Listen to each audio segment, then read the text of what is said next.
welcome to the Magical Boat 62nd episode. This is Ronnie. I have Shudipta. We are going to talk a little bit about Croatia and Morocco. So, Shudipta, what you have for us? Um, I was actually wrong. I have to admit. So far, what I was actually predicting about Croatia that before the World Cup actually. Hmm. It was based on the Nations League performance and everything. And so far, what I was watching from them actually in the Nations League, they were actually there were actually some up and coming players, but I was actually unsure about their attacking sides. It was really hard for them to score goals at one point, and Yeah, especially in the they, qualifying too. They had tough time. yeah, yeah, exactly. So I thought like, okay, uh, probably it's gonna be a hard World Cup for them. But so far, it is hard actually to win back to back penalty shootout and play for like 120 minutes, like 240 minutes in a week Yep, difference. yep. It's too much actually. um, but they managed it, and against one of the actually the most successful team of the World Cup against um, it was um, sort of, I don't know, uh, well, um, mind blowing. And Uh, it's sort of yeah, like a yeah. knocking If matches, you you if know? you see the heritage and everything, it makes a bigger impact. Given that Croatia, there's no chance of undermining their success as well in the bigger No. stages. Yeah. Yeah. So, like, how can where to start? Yeah. I want to actually show a little bit different stat today Okay. because Croatia basically they were actually depending on their three midfielders and Brozovic, Kovacic, and Modric. They look so different than the last time they were in the World Cup actually. And well, last time Rakitic was playing, I guess, right? Yeah, Um, there was more of a four diamond, yeah. and So Kovacic was coming off bench and stuff like that. yeah, exactly. So well, yeah. Thing is that like all three of them actually interchanging positions, and basically they are doing really basic stuff, not too much, but not too little. But well, it's sort of like a, how can I say, expensive enough to win a match, you know. So yeah, let me share the screen actually.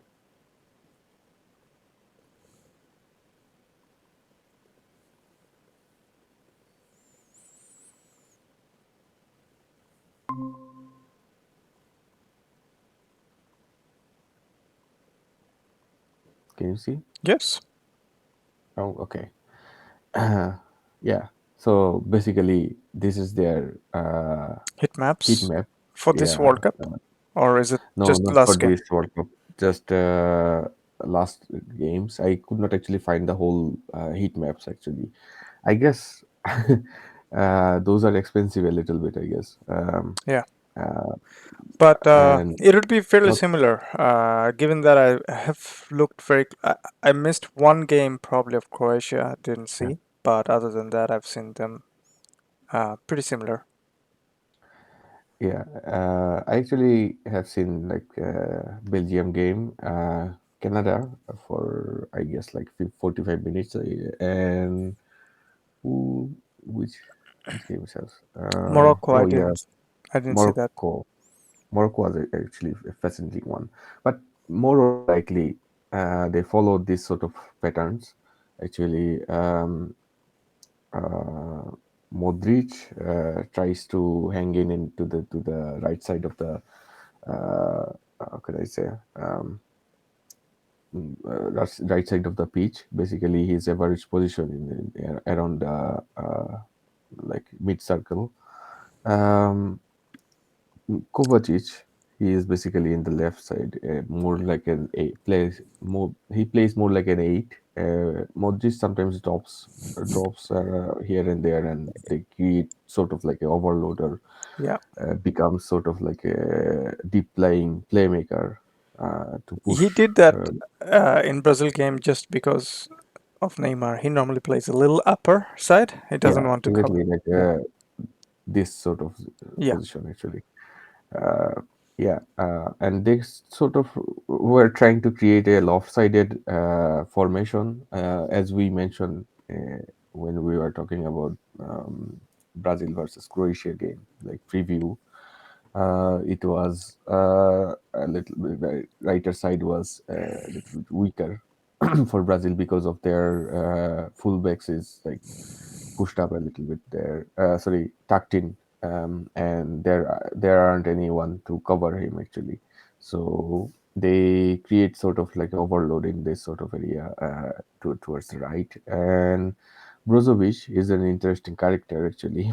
He popped up actually like here and there, and sometimes like create sort of like an overload and sometimes push up to win balls. Like that's why like his position is like a little bit fascinating to me. Like he was It's winning. actually another interesting fact that you just touched on. They always interchange. There's no fixed Yeah, position. yeah, exactly.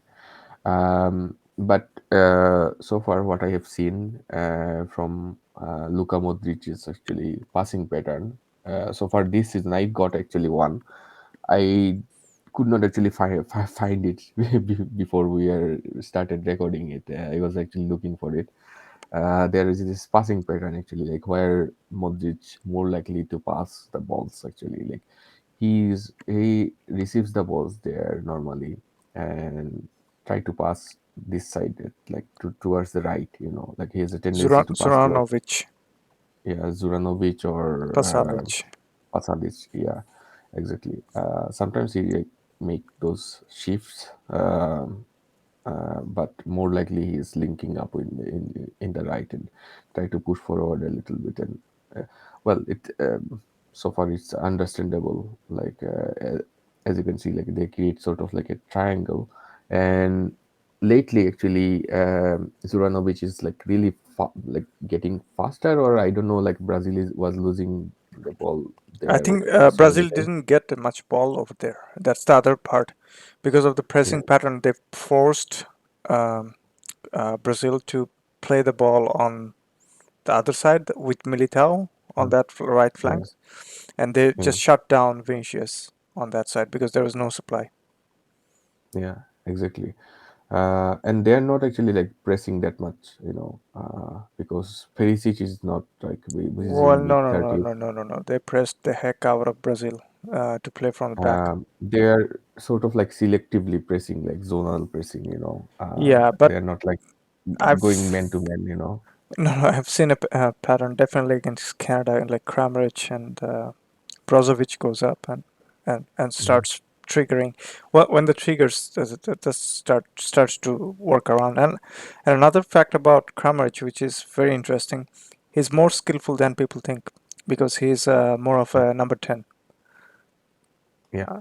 Uh, Yeah, sort of like that actually. I have actually he sort of does similar things like Harry Kane yeah, does. yeah. Uh, Well, except um, probably Harry Kane would be a little bit more of a known finisher. Like, yeah. Well, he ends up in this position more likely than Kramaric. Kramaric sometimes shifted here and there actually to create overloads and try to find spaces between the center backs and full backs and stuff like that. But he's an interesting character actually. He's sort of like the leader who wants to lead the press actually. Sort of the thing Gabriel Jesus is doing for Arsenal, this season. So this is an interesting pattern actually. Like they have a tendency to do this. Another thing is that I am going to show against Brazil. Yeah, I think we have like showed this before. Um,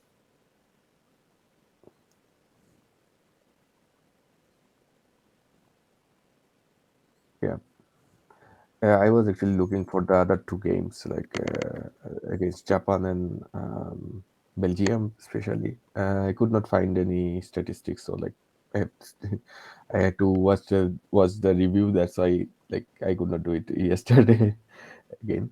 So yeah, basically for Brazil, actually they kind of like stick to attack in this sort of area. And Basically, you can Zoranovic expect same actually, against yeah, Argentina. yeah. Since Equina is not playing, Tagliafico is probably most likely to play there. Um, so yeah, they're like more well organized attack was from this side actually, and I have seen actually like Perisic was like popping up, and he was like winning some one v one situations against Militao from that side actually, and surprisingly actually did not see Sosa that much actually. No, it was Well, yeah, it wasn't only like thrown away. They wanted to protect the backside too. yeah, yeah, exactly.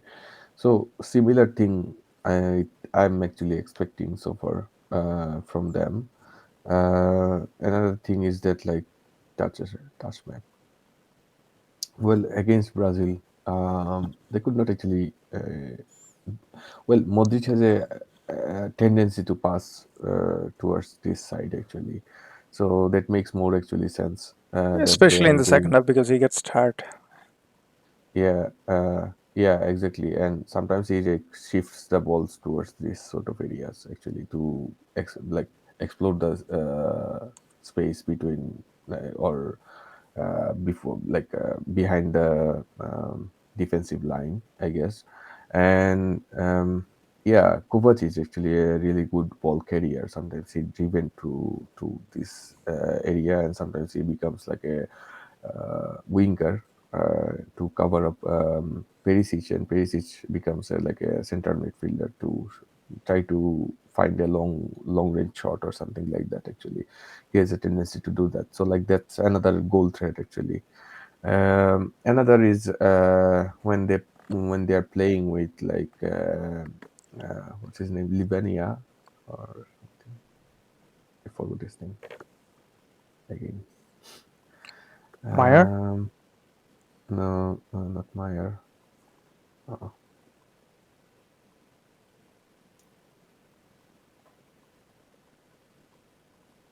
yeah, Livaya. Defea. Uh, yeah, Livaya is sort of like a perfect, how can I say, replacement of Kramaric. Uh, and he can actually play Perisic role as well. But yeah, what's his name? Maya actually, like if they're trailing or something like that, and Yeah, he's they want to, very yeah, he's much it's he has physical actually, he's very speedy too. Yeah, yeah, and Vlasic and that's a, Petkovic, yeah, and Budimir Budimir. is a really tall guy. Petkovic scored that goal um, from the left. Not just that goal. I think if you remember in the extra time first half, he there was 4 versus 1 situation, and Yeah, he almost surprised the Brazilian defense, and Brozovic scored. Sorry, didn't put it wide. yeah, yeah. Actually, yeah, he did.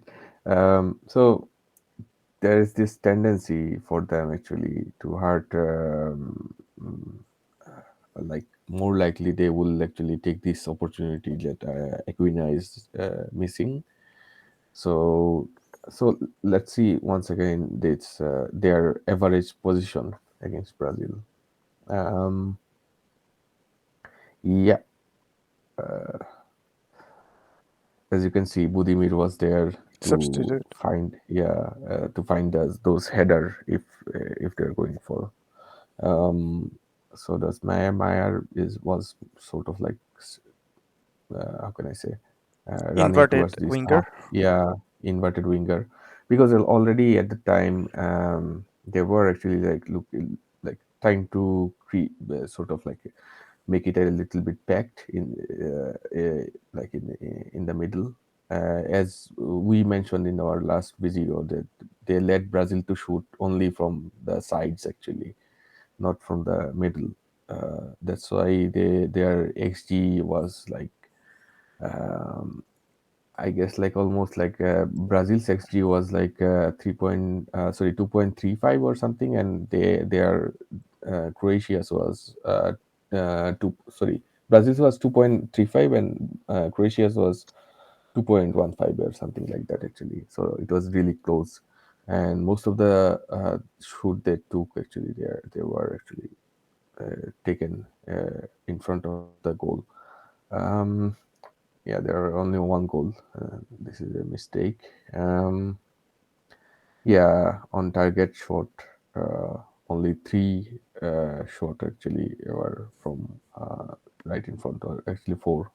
But other than that, actually, all of them are from the side. And goalkeepers is like really good in creating angles.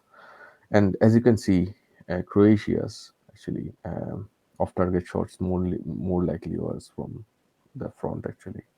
Brazil took some, but those were actually like surprisingly those were wide the headers actually. um, yeah, so far this is it, and let's go to the technical board. So this is going to be the what can I say, squad, right? The starting 11 so far. Um, Yeah, I mean that's the best guess. Nobody knows, right? yeah, I think there will be a change in there. Di Maria, more likely,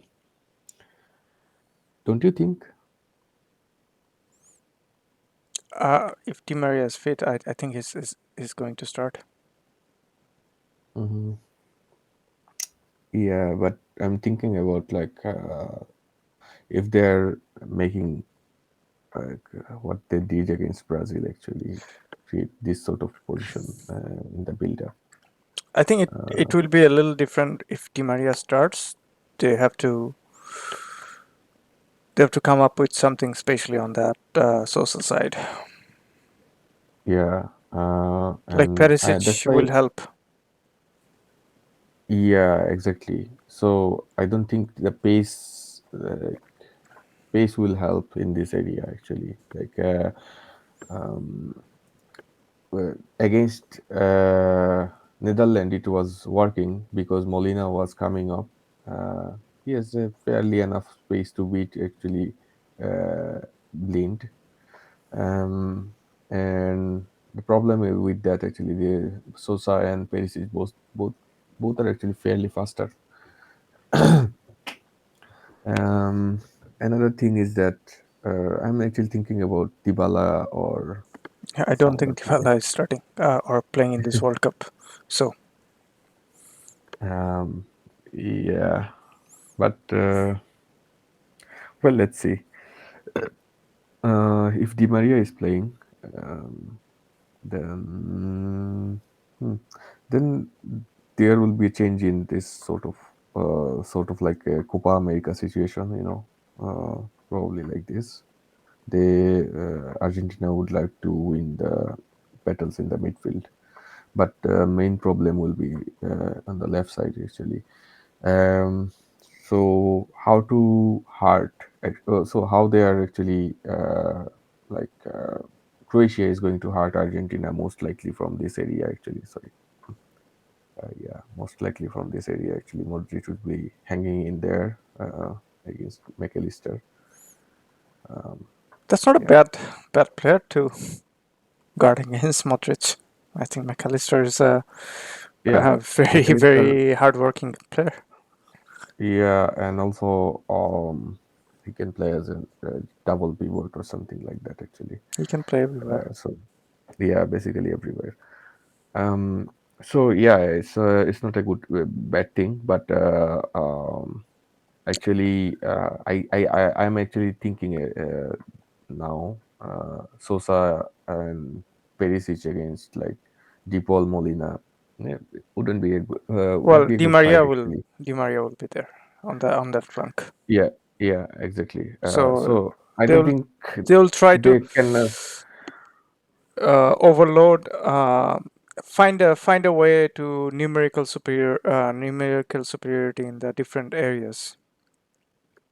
Yeah, try to overload somewhere and most likely try to attack this side actually. Because Argentina scored a free kick from this side, and if you remember that Australia Hmm. game, the last what was it? The last cross was missed by Tagliafico. It was left behind him, and then Emi Martinez has to came in and try to stop that shoot actually from yeah. So yeah, and another thing is that like I think for Brozovic actually. He will actually try to follow Messi in the build up, actually, like in the early in the build up, especially, and then leave it leave him to someone else like Kovacic or someone else, Modric probably. Depends on Messi's position. But that will actually leave open a little bit space for Di Maria to play. You know, so let's see. It will be an interesting game to watch actually. It will be, and it's Yeah. I must say it's not easy to score against this Croatian team. No, not at all. It took actually Neymar a brilliant goal to score against Uh, them. Basically, he was bursting through it through was a very through the quick whole. Bit. 1-2s, two 1-2s, Yeah, one with Rodrigo, one with Paqueta, yeah, yeah, exactly. and That's still why he I had to was. do a lot of things. Yeah, that's why I was thinking about Dybala, because if you remember that Estonia game, Messi and Dybala was linking up But that's Estonia. in one touch. I don't. I doubt Dybala will be. Otherwise, Argentina trailing like 3 goals like last World Cup. I don't Mm, think you're going to see a lot of uh, unbalanced side. So one thing mm, about Scaloni, he doesn't like unbalanced side. okay. Except probably a few times he did it with personal to personal change, but that's a Mm. qualitative drop rather than the unbalanced. Do you think there will be a change in like tactical, I like it could be 5-3-2? 4-4-2 Mm, to gain midfield control. uh, so A like double pivot of Enzo and it could be Guido or Paredes. others is more likely, but like 4-4-2 flat on, I don't think it will work on this side actually. It may work. I Then guess. it liberates Enzo Fernandez's best ability to bring the ball back, and then if you have McAllister and Enzo against uh, Modric say and Modric and Brozovic, yeah. Brozovic, then that leaves a Uh, little bit open space for Messi. hmm. Yeah, that is true actually. Or you're But what bringing about another center back forward that leaves an open space for another person. but what about the weight actually? That is going to be a problem if you play 4-4-2 If or something well, like that. Croatia's major thing is a midfield, and they disrupt your tempo of passing. If you can Mhm. find control in the midfield, you'll find Yeah. spaces in wide areas. Then you can push even Tagliafico. You can push up if you have a control on the midfield. Mm, It yeah, could be. true. I'm not saying it could be, but So that's a far, alternative. so far, what we have seen from like Scaloni, unless they are leading in 2 goals, uh, Argentina was like more likely to, how can I say, stop the play. They did actually basically, how can I say, annihilate the threat from like main threats actually from the other teams, and then like, okay, let's see what you can bring, and some stuff like that Yeah, actually. but But Croatia, I think it's a similar sort of team. They're yeah, exactly. That's why it's like really interesting and hard to predict and what to expect, I guess. That's similar. in my They always try to slow down. Argentina Oh always try to yeah, slow down. even like Di Maria is sort of like an extra midfielder as well. Yeah,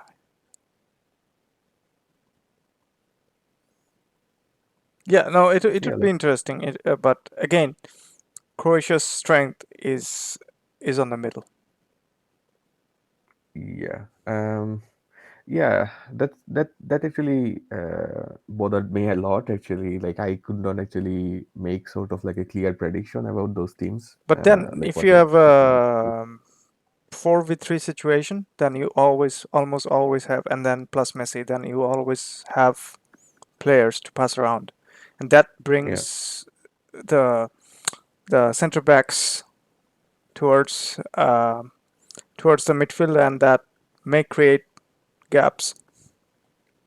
But again, it's an hypothetical situation. A lot of things can go wrong. yeah, yeah, exactly. Yeah, yeah. Also, like Croatia couldn't put like Mayer or someone else like a runner in the wing or something like that. So, which will also change the game a little bit. And they have That tall will be, forwards, and given that yeah, of course. Argentine misery against tall forwards and long balls. Yeah. Yeah, true, But one thing I true. don't want to see is Harman Petzela on that team sheet again. I don't know. Uh, I thought he was just a fourth center back, but the he almost cost that team. yeah, but um, well, Argentina literally doesn't have the direct replacement of these two guys, Molina and Tagliafico. Montiel is Well, booked. Foyt is there. They've taken Oh Foyt. yeah, Foyt. Yeah, yeah, Foyt can actually play this role actually. And also you if there is three center back, Foyt also can play as a center back. Yeah, And also and you have Lisandro can also play as a left left back. back if needed. Yeah, yeah, yeah, yeah. It's okay actually. In a way, it makes more sense. This team is balanced in a way. Where, well, but let's see. Can we go to the other game? Sure. Morocco versus yeah, France. It will be an interesting game. Two friends is going to play against each other. Hakimi versus Mbappe. So so far, what Morocco did actually, I want to talk about like this that Spain game a little bit.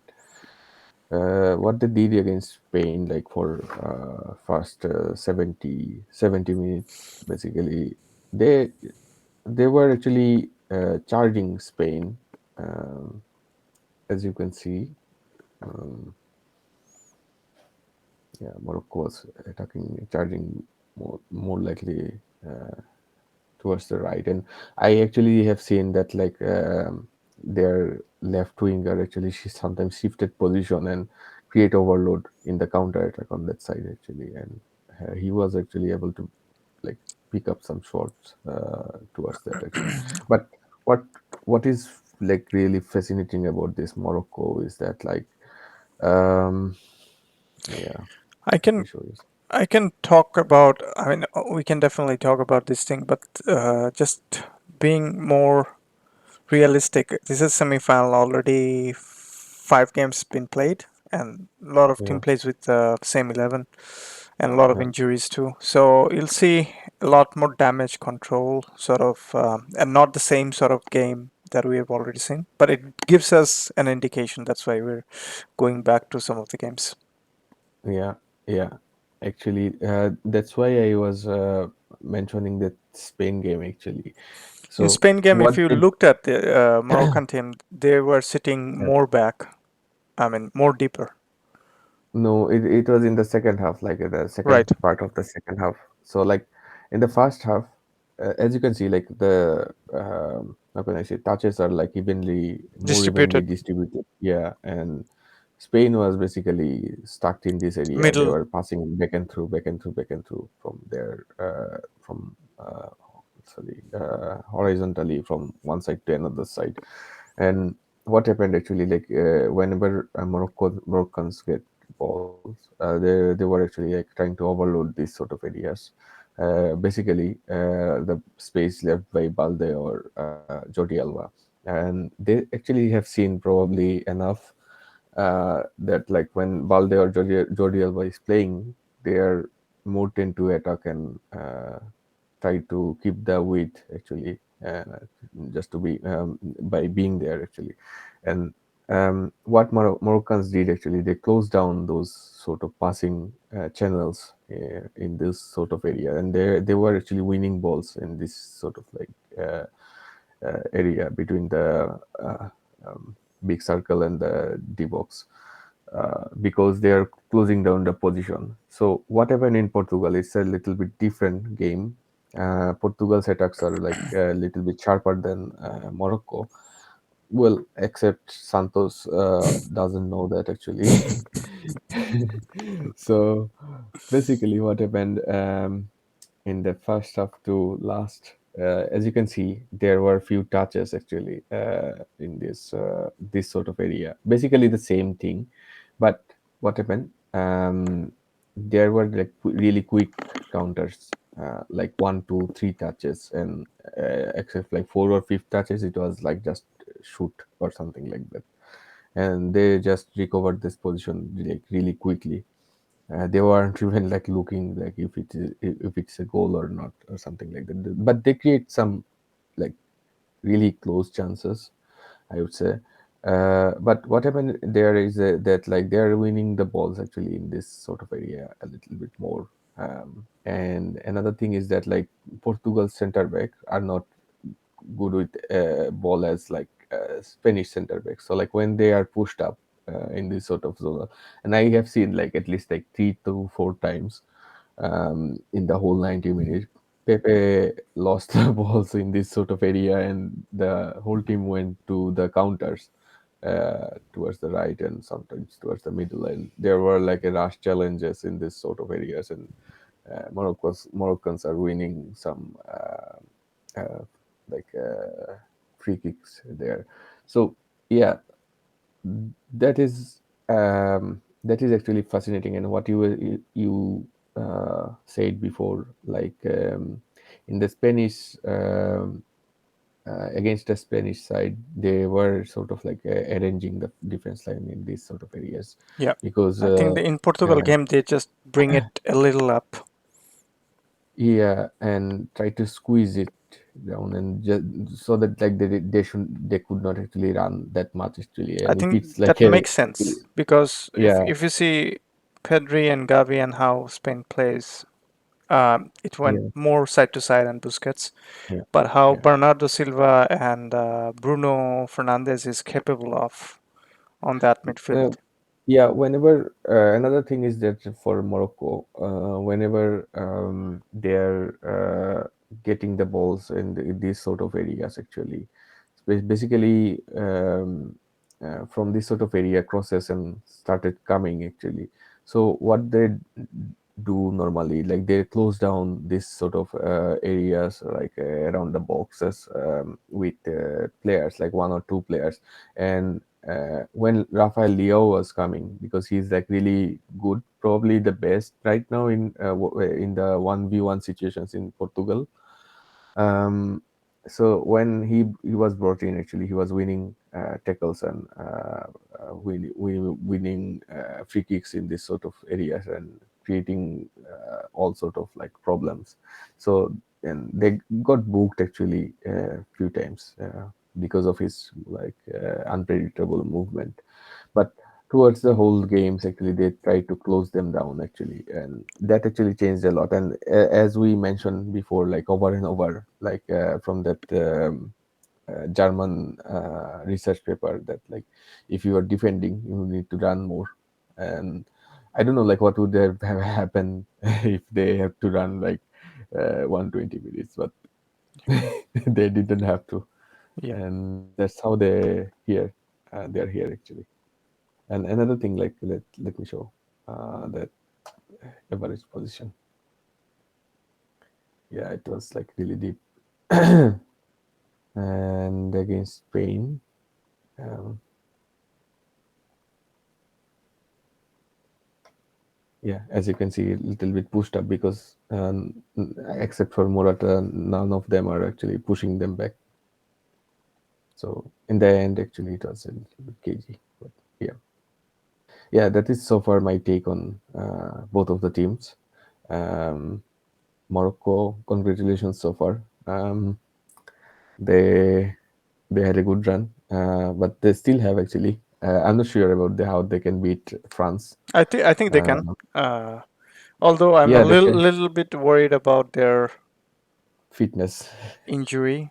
A lot of key Yeah, players and also exhaustion. yeah, So they definitely can. There is no doubt about it. They have knocked out Spain, knocked out Belgium Portugal. in the group stage.